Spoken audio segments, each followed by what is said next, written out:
What's up, y'all? This is Brave, and I'm back for another review of Ready to Love, Make a Move. We just gonna go ahead and wrap this right on up. The last two episodes, we gonna put those together. Alright, y'all, because we gotta talk about this little reunion that they decided to throw together. First things first, let's talk about who chose who or whatever. Of course, Charisse chose Maurice because he got money. Ashley, she decided to choose Don and basically start off with a friendship and see where it would lead them. Zadia, she was still chasing after Cameron. And Vernisha says she's going to choose herself. The only one who actually made a logical decision, if you ask me. Now let's jump on over to the reunion. Now, when we get to this reunion, y'all, we got to talk about the falling out between Charisse and Zadia, right? One thing that I will state is baby Zadia is going to move a goalpost if she don't do nothing else, okay? Because she wants to sit up here and argue that Charisse was such a mean girl. She was a bully. All of this stuff, right? And it's like, no. The reason why you are upset with Charisse is because she put you on blast. Now, did she just answer the question that Tamika asked? Yes, she did. She answered the question. And on top of that, Zadia wants to bring up the fact that, oh, well, she said that she didn't want guys in the house. Okay, yeah, she said that. You didn't bring Cameron there. But what I'm going to need for you to do is fast forward to the part where you decided that you were going to call her and wake her up out of her sleep so that way she can let you back into the house. And the fact that you decided not to apologize for waking her up out of her sleep. Now, do I like Charisse? Y'all should already know I never have liked Charisse, even from her season. However, in this situation, yeah, Zadia, don't try to play victim, okay? You was laid up with Cameron, and that's fine, girl, do you. But don't sit up here and act like the reason why you have this beef with Charisse is because she said that no guys can come to the house. No, she was upset because you woke her up. Then you decided to try to do the little get back and throw it in her face and on the TV screen for everybody to see that her and LJ may have something going on because she put you on blast. Girl, we see right through you. Have the audacity to sit on that stage talking about some I'm a jokester. Since when, Zadia? Zadia, ain't nobody ever seen you crack not a one joke. You brought up the whole LJ thing to make Charisse look trifling. Girl, we get it. You wanted to get some get back. Y'all, let's just move on. So they talk about the sisterhood, and Charisse pipes up about how she felt left out and all this other crap. Here's the thing. These are 4 different ladies from 4 different lifestyles, 4 different walks of life. And are they actually going to be sisters and friends? No, because they don't have to be. Okay? They are grown. And all because you are on a show with somebody does not mean that you need to be anybody's bestie. Okay? You have Vernisha and Ashley chiming in about how Charisse is tripping and how they never left her out and blah, blah, blah. Honestly, I do not care. Do not care about them and a fake sisterhood. We're going to go ahead and jump on to the next episode because that's where things got a little bit interesting for me. Alright, so first person that we gonna go with is Ashley, okay? We done brought out Don, Kirsten, and Don homegirl Lakeisha, right? First of all, just looking at the couch, Kirsten don't wanna be there, okay? So they played a montage. I think they ended up asking Donald a question or whatever. I think they asked Donald about the first time he got eliminated. He felt like it was a miscommunication. And I absolutely agree with him. The way Ashley carried on, because she visually saw that his text messages didn't go through, that was crazy to me. You could clearly see that he sent those text messages to you, and you decided to still carry on and be like, well, you should have did this, and you should have did that. Chill out, chick. Then we get to Kirsten. They said, Kirsten, how was your experience with Ashley? And he was like, yeah, it was okay. That was it. That's all he had to say. No more, no less. So you have the host, Tamika, as well as Tanika. They over here trying to get this man to speak up. And he's like, I have nothing to say. I have nothing to say. And I'm just like, listen, it's very clear that something must have happened between him and Ashley, because she trying to play it off like, oh, I haven't talked to him, so I don't know why he tripping, and he is giving nothing, okay? So it got to the point where I think it was Vernisha. She was like, well, why are you even here if you have nothing to say? And he's like, well, I'm under contract. Okay? AKA, I had to show up here, so that's why I'm here. At this point, y'all, I really feel like the men on this show were sick and tired of these girls. I think that they were sick and tired of each and every one of these women. Because his energy right here, then Cam's energy the whole damn season of this show was a little off. Well, it was a lot of it off. Cam was off the whole time. Even Don at one point, he seemed like he was over it as well. So I don't know. It's something about maybe these women that something ain't right, and they just ain't saying it. So, oh boy, he walks off the stage. You got Vernisha chiming in, talking about some men, they hate rejection. That's why he acted like that. I'm like, nah, I think it's something a little bit deeper. I think something may have happened between these two, and they ain't talking about it. But y'all let me know if y'all think something happened between them. All right, so we get back to Dawn, right? And we want to talk to Lakeisha about the confrontation that she had with Ashley. According to Lakeisha, she would have, loved Ashley if this is the version that she would have got. However, the version that she got of Ashley was a little bit different, okay? Now, according to Lakeisha, she basically didn't like the fact that Donald had his head down while Ashley was popping off, swinging them fingers around like she loved to do when she talking about how he needs to change his wardrobe and he needs to do this, do And here goes Ashley's rebuttal. Well, you pointed your fingers at him and told him to lift his head up. I said, well, girl, that's not a negative thing. Like, you're saying that as if that was a good rebuttal, and it wasn't. I feel like that was just his friend being like, hey, don't let your girl, talk about you like this, especially on a public platform. All right, so Don, he goes on to express how, there are some things about Ashley that he did not like. So they go on to ask him, what were those things? And he's like, the fact that she's always like, I'm the star of the show, you're here for me, all of this stuff that she kept saying. I think a lot of this is that some of these girls, they had an ego on them. And Ashley was definitely one whose head got inflated because this was the one time when she had multiple guys looking at her, interested in her. You know what I'm saying? And we on national TV. The whole idea of this show is that I have control. Yeah, it definitely inflated her head. And I can understand where Don is like, I get it that the show is based around y'all four ladies and who y'all choose. But at the end of the day, the man has to agree to want to be with you. Because he could have absolutely just been like, you know what? I'm going to walk away. And you would have been by yourself, sis. Like, let's not forget that you going to need a man to choose. But nonetheless, he basically talks about how in that moment with his friend going off on Ashley and Ashley, doing all that hollering that she was doing, he basically sat there because he basically agreed with his friend because he had already told his homegirl how he felt, and that would have looked like they were double teaming Ashley, and that wouldn't have looked good. And in that moment, that is where things changed for them. He stopped feeling Ashley, Ashley stopped feeling him.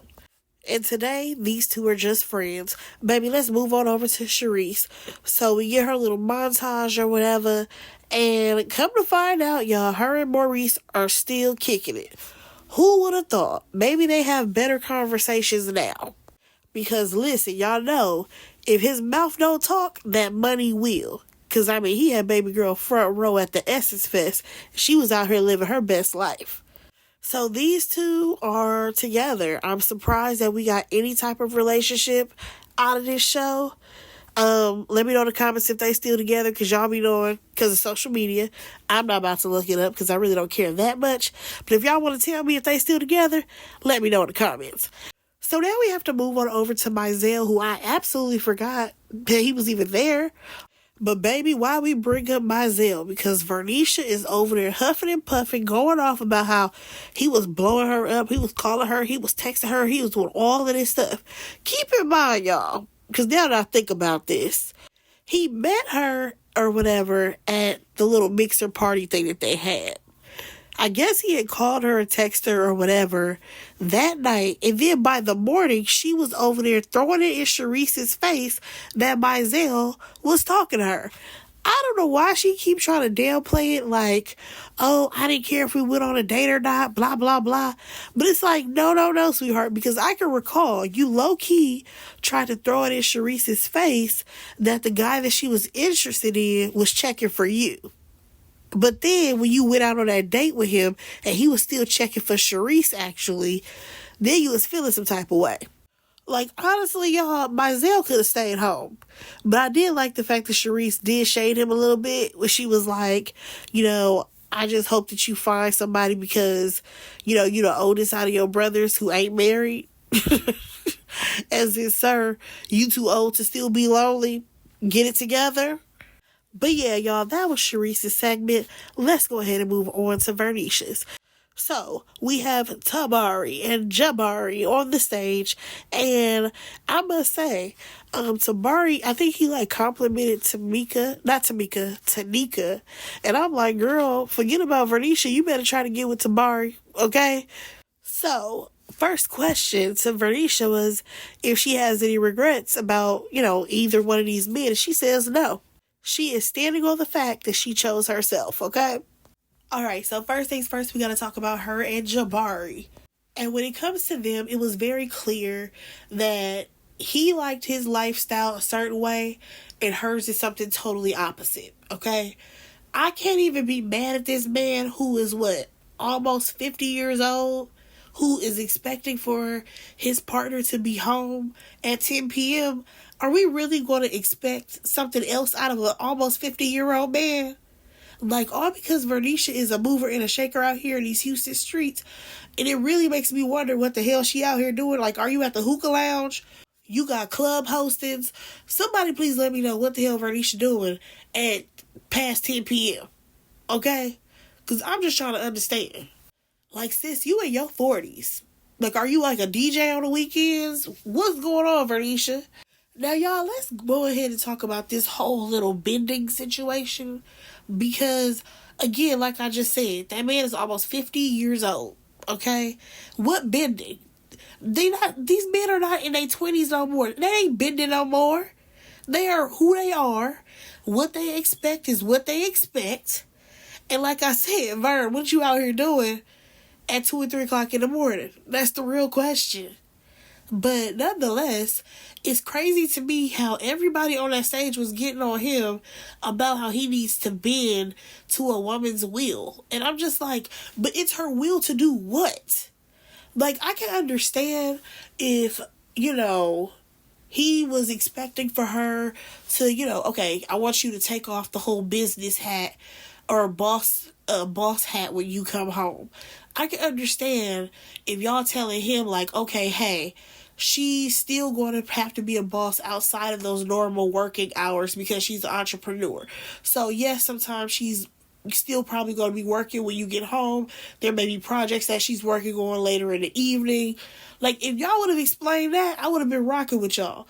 But y'all want him to bend because she want to be out partying at 2 o'clock in the morning? Baby, please make that make sense for me. And it's crazy to me because if anything, it shouldn't be bending. It should be more of a conversation of compromising. Like, hey, how can we balance both of our schedules? How can we make it work for both of us? Not so much of, well, Vernisha's way is how we about to live our lifestyle because it's all about her. See, that ain't how it works. And shout out to Jabari because, baby, he hot in these streets because he got him a lady. He got him a woman. Okay? Well, Vern's still out here single. So, I thought it was crazy, though, how Tanika was like, oh, she's a traditional woman. I didn't know those still existed. Like, sis, you ain't got to throw shots at his new woman. Relax. Okay? If that's his preference or if that's what works in his lifestyle, let it work over there. Now let's go ahead and move on to Tabari. Alright, so Baby Boy is feeling some type of way because he felt like his character was berated. And I think it was because she was going on and on about how he basically gives her nothing when he ain't around and how he don't communicate and all of that stuff. He was feeling some type of way, okay? And according to Vernisha, she's still whining about how he does not communicate when, he wasn't around her. He wouldn't text her and all of this stuff. And I'm just like, well, girl, you did know that he had 11 jobs. Like, let's not forget that this man, he said he owned a radio station. He had a restaurant. He had all kind of stuff going on for himself. You know what I'm saying? Girl, maybe he too busy. And y'all already know, I didn't even like Tabari like that. I never saw it for them. Like, they just never seemed like a match. So then when he goes on to talk about how, from her body language, she was never, like, open towards him. And then her rebuttal is that basically she was over it when he would come around because talking to him was like pulling teeth. I'm just like, well, what the hell you kept him around for? Like, I'm sorry, but it's just so crazy the way both of them are talking right now because I'm just like, whoa, Vernisha, why did you keep Tabari around if you felt so strongly in that way? Number one. And number two, like I said, I could see it from, just watching the show. They did not have a connection. Like, it seemed like he was being just a gentleman, being a nice guy, but clearly those two were not a match. And we could all see it. Alright, so now we're going to talk to the ladies and their besties or whatever. So that we can talk to, I think it's Camille and Stormy. And first we're going to talk to Camille, right? I know a lot of y'all hate Camille. I didn't hate her on her season. She was whatever. But she was dead on, okay? Dead on when it came to this situation. Zadia was not listening to that man, okay? That man told her 11 times he did not want to be here. He did not want to be with her. And at the end of the day, his career and what he got going on is always going to be more important. Zadia listened to none of that, okay? Camille met that man one time, heard it loud and clear and said, girl, move on. And Zadia said, no, I'ma stick with him. Alright, y'all, let's move on over to Ashley and Stormy. So, of course, they play it black. They play it back.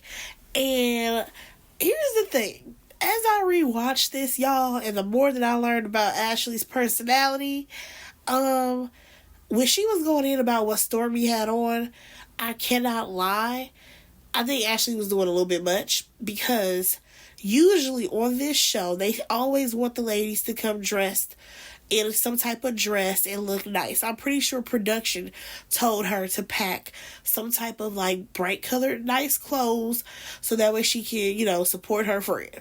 So she chose a simple blue dress. Okay, honestly, the dress was hella basic, if you want to be honest. It's just that she got a body, so it looks, like, ooh, she got all the curves out. But really, that was a basic dress. Number one. Number two, as they played back the clip of Stormy and Kirsten, one thing that I thought was very interesting is that considering Ashley's personality, and considering she can be a very, lively firecracker, I'm surprised that she just didn't butt in the conversation. Like, as I continue to watch them talk about how, like, oh, he has brothers, oh, he doesn't look like he's 38 years old, whatever, I'm just like, Ashley, you could have just chimed in. You could have just been like, all right, so ask him about this, ask him about that. You could have helped guide the conversation. I don't know, like, considering Ashley's personality, I would have thought she would have piped up. However, as she continued to go on this stage about how she's never intimidated by women and blah, blah, blah, blah, blah, that told me everything I needed to know. Ashley was intimidated, okay? When her friend showed up with that blue dress on and all she had on was a tank top and some jeans, she felt underdressed. And I think she started to question, like, well, what if he starts to like my friend more than he likes me? Like, that's the vibe that is given. Now, here's the thing. Ashley goes on to explain how, if you notice that I'm sitting back and I'm not saying nothing, you should know that your friend ain't right. And I agree. Stormy probably should have taken notice.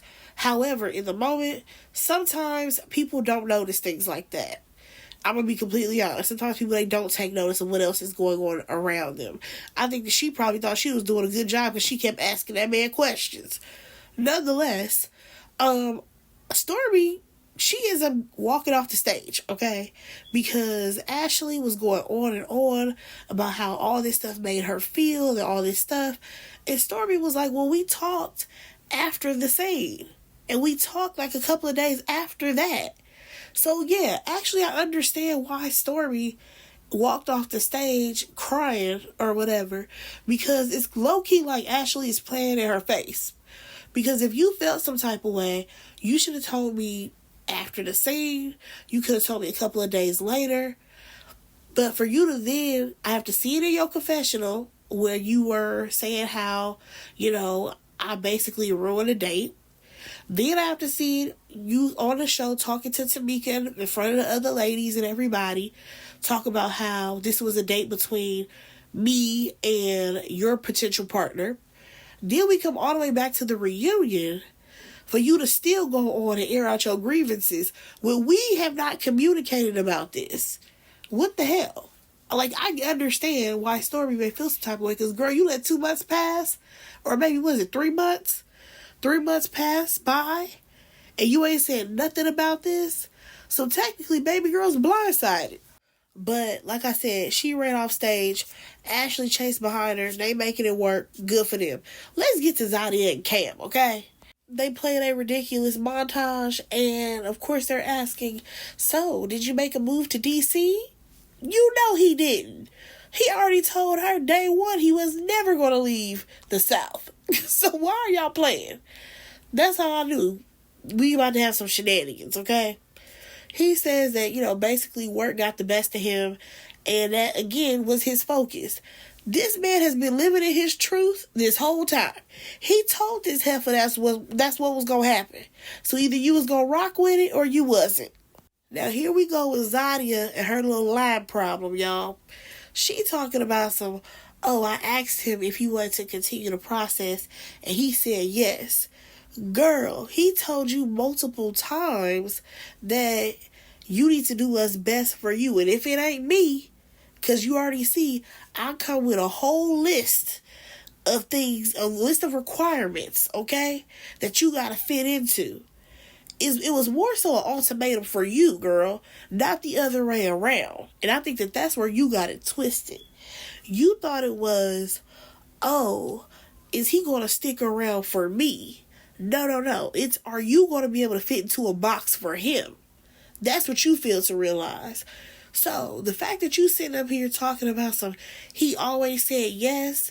Yeah, he may have told you yes, but he also told you at the same time, it's only a yes if you can fit into the box that I've created for you. So, honestly, y'all, I don't feel bad for Zadia because the man laid it out every 50,000 ways that he could. Then here comes Vernisha. She want to talk about how these ladies, they're laying their hearts on the line and they're coming here with intentions to find love and blah, blah, blah. You make time for what you want to make time for. Girl, you got to save it, because you could have gave him this speech if he would have just continued to lead this girl on and never said the reasons why he ain't about to be rocking with her like this. He told her multiple times that, hey, I'm real busy right now.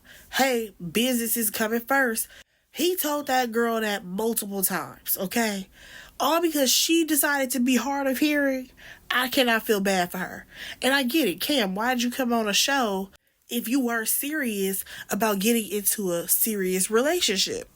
I honestly feel like Cam thought that he was about to come on this show or whatever. It was going to be some quick little to do. If I make it, I make it. If I don't, I don't. I think it was just something for him to do. Honestly, I do. And if a relationship happened to come out of it, again, it was still going to be on his contentions. You know what I'm saying? Y'all, so this man, he decides to give Zadia a gift, right? He basically went to the Dollar Tree and got some frames so that way he could put those pictures that he took of her around those random spots of New Orleans. He put those in a frame for her. I said, okay, Cam, I guess. Child, at one point, all I know is that he told her that it was a relief, basically, when the show was over. AKA when she went home. I'm telling y'all, these men, they got sick of these girls. I really think that. I think that these men got sick of these ladies and they were ready for the process to be over and for them heifers to go packing wherever they came from. So, let's go ahead and wrap this on up, y'all. Because Cameron decided to say that, he's super single. He's learned from this experience. And at the end of the day, he still feels like he's doing basically Zadia a favor. It's given, I was doing you a favor so that you can have somebody at the end of this show, but we was never really tight like that. That's what it was given to me, y'all. Because once he brought up the fact that, like, I'm supposed to be having interviews for, like, some contractors or something, but I'm here with you, I said, yo, this man has no, and I mean no, type of interest in Zadia. Okay? I don't know when things went left, but clearly they went left very hard, and he ain't checking for her. Like I said, he told her multiple times he wasn't checking for her. So I don't even understand why anybody is confused about this or feel some type of way. Because you have Vern over there talking about some, ooh, y'all be playing with people's hearts. Sharice chiming in like, oh, he makes too many excuses. I say, what are y'all talking about? This man has been telling this girl this since day one. But she just chose not to listen. Like, when she started going on all those other dates, she was so focused on Cam, she didn't even give those other people a chance, okay? And then did y'all catch that little smirk that he had at the end? I said, oh, let me find out. Him and Kirsten is friends. I bet you him and Kirsten is besties. But y'all, that was pretty much the reunion. Who cares about the last scene? We already know who together, who ain't together. We'll be back for Ready to Love, the regular season, okay? I think that comes on Friday. Y'all, let me know what y'all thought about Make a Move. Should there be a season 2 of Make a Move? Would y'all watch? Let me know in the comments. Go ahead and like, comment, subscribe to my channel, and I will talk to y'all in my next review. Bye, guys.